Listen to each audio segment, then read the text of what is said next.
전기차 시장의 가장 큰 걸림돌, 바로 화재 공포와 짧은 주행거리입니다. 이를 단번에 해결할 게임 체인저, 전고체 배터리가 다가오고 있습니다. 액체를 고체로 바꾸는 단순한 변화가 아닙니다. 폭발 위험을 없애고 에너지 밀도를 획기적으로 높여 1회 충전으로 800km 이상 주행이 가능한 기술적 도약입니다. 전고체 기술은 크게 세 가지 파로 나뉩니다. 현재 업계의 대세는 황화물계입니다. 리튬이온 이동 속도가 액체 전해질에 버금갈 정도로 빠르기 때문입니다. 반면 산화물계는 안정적이지만 딱딱해서 크게 만들기 어렵고, 고분자계는 만들기는 쉽지만 성능이 떨어집니다. 결국 승부는 황화물계 양산 기술에서 갈릴 전망입니다. 기술의 원조는 일본입니다. 도요타는 1000건이 넘는 특허를 무기로 소재 시장을 선점하려 합니다. 하지만 양산 능력은 한국이 앞섭니다. 삼성 SDI와 LG 에너지 솔루션은 실험실 기술을 공장으로 옮기는 제조 특허를 빠르게 늘리며 맹추격하고 있습니다. 최근엔 중국마저 국가 주도로 뛰어들며 한중일 삼국지가 펼쳐지고 있습니다. 하지만 상용화까지는 난관이 많습니다. 고체 끼리는 밀착이 어려워 전기가 잘 흐르지 않는 계면 저항 문제가 있고, 충전 시 리튬이 뾰족하게 자라나 배터리를 뚫어버리는 덴드라이트 현상도 해결해야 합니다. 무엇보다 핵심 원료인 황화리튬 가격이 너무 비싸 경제성을 확보하는 것이 최대 숙제입니다. 가장 먼저 살펴볼 기업은 삼성 SDI입니다.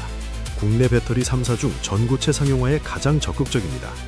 무리한 외형 확장보다는 수익성 중심의 질적 성장을 추구하며 전고체 배터리를 슈퍼 프리미엄 라인업의 핵심으로 둡니다. 삼성 SDI는 2027년 양산을 못 박았습니다. 수원연구소의 파일럿 라인 S라인에서 이미 시제품을 생산해 완성차 업체에 공급하고 있습니다. 특히 음극을 없애고 리튬 금속을 사용하는 무음극 기술로 업계 최고 수준인 900Wh/L의 에너지 밀도를 구현했습니다. 이는 현재 배터리보다 40% 이상 높은 수치입니다. 글로벌 강자 LG 에너지 솔루션은 풍부한 자금력과 특허를 바탕으로 움직입니다. 전 세계적으로 가장 많은 배터리 제조 데이터를 보유하고 있으며 이를 전고체 공정에도 적용하고 있습니다. LG엔솔의 전략은 투트랙입니다. 기술 난이도가 낮은 고분자계 전고체를 2026년에 먼저 내놓고, 고성능 황화물계는 2030년에 상용화한다는 계획입니다. 특히 기존 습식 공정을 건식으로 바꾸는 기술을 통해 생산 단가를 낮추는 데 집중하고 있습니다.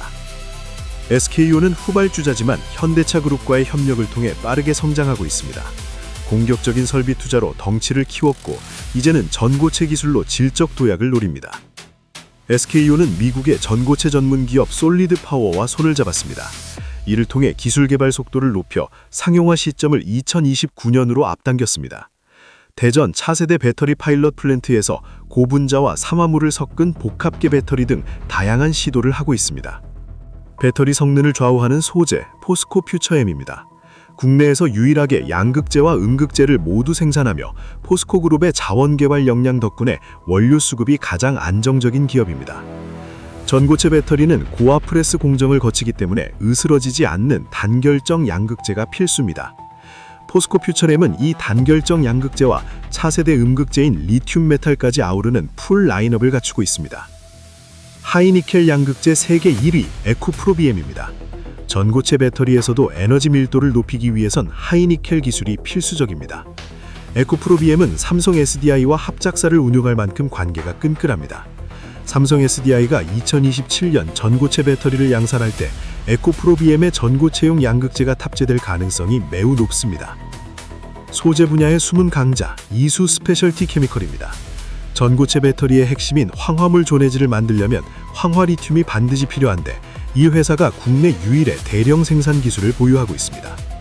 현재 연간 40톤 규모의 생산 능력을 갖추고 있으며 주요 고체 전해질 생산 업체들과 협력하고 있습니다. 전고체 시장이 열리면 가장 먼저 수혜를 볼 수 있는 소재 기업으로 평가받습니다. 마지막으로 장비 기업 CIS입니다. 전고체 배터리는 만드는 기계도 달라야 합니다. 이 회사는 전고체 배터리용 건식 코터와 고압 프레스 장비를 개발하며 공정 혁신을 주도하고 있습니다. 특히 액체 용매를 쓰지 않는 건식 코팅 기술은 전고체 배터리 양산의 핵심입니다. CIS는 이 기술을 선제적으로 확보하여 향후 장비 수주 경쟁에서 유리한 고지를 점했습니다. 전고체 시대, 밸류체인은 요동칩니다. 가장 큰 변화는 분리막이 사라진다는 것입니다. 대신 고체 전해질 소재인 황화리튬 수요가 폭증할 것입니다. 음극재는 흑연 대신 리튬 메탈이나 은탄소 복합층이 쓰이면서 은과 같은 귀금속 수요도 덩달아 늘어날 전망입니다. 공장도 변합니다. 거대한 건요 라인이 필요 없는 건식 공정이 도입되면서 공장 크기와 에너지 비용이 줄어듭니다. 배터리를 꾹 눌러주는 가압 공정도 대량 생산이 가능한 롤프레스 방식으로 진화하고 있습니다.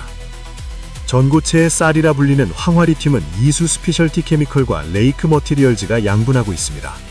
레이크 머티리얼즈는 대규모 생산 능력을, 이수 스페셜티 케미컬은 오랜 업력을 자랑합니다. 관건은 현재 킬로그램당 수천 달러인 가격을 50달러 수준으로 낮출 수 있느냐입니다. 시장은 언제 열릴까요? 2027년 약 10,000대 분량으로 시작해 2030년부터 본격적으로 성장할 전망입니다. 2035년엔 전체 배터리 시장의 10% 이상을 차지하며 950GWh 규모로 커질 것으로 예측됩니다. 비싼 가격 탓에 초기화는 1억 원이 넘는 럭셔리 전기차에 먼저 탑재될 것입니다. 하지만 진짜 기회는 하늘에 있습니다. 무게는 가볍고 화재 위험이 없는 전고체 배터리는 도심항공 모빌리티와 로봇 산업의 필수 부품이 될 것입니다. 장밋빛 전망만 있는 건 아닙니다. 현재 전고체 배터리 제조 원가는 리튬이온보다 최대 5배 비쌉니다. 또한 기존 리튬이온 배터리도 계속 발전하고 있고 저렴한 LFP 배터리가 시장을 잠식하고 있어 전고체 배터리가 대중화되기까진 예상보다 더 긴 시간이 걸릴 수도 있습니다. 결론입니다. 전고체 배터리는 거스를 수 없는 미래입니다. 삼성 SDI가 2027년 그 포문을 열고 2030년 이후에는 LG엔솔과 SK온이 가세하며 본격적인 경쟁이 시작될 것입니다. 누가 먼저 가격이라는 높은 벽을 넘고 규모의 경제를 만드느냐, 그것이 2030년 배터리 패권의 열쇠가 될 것입니다.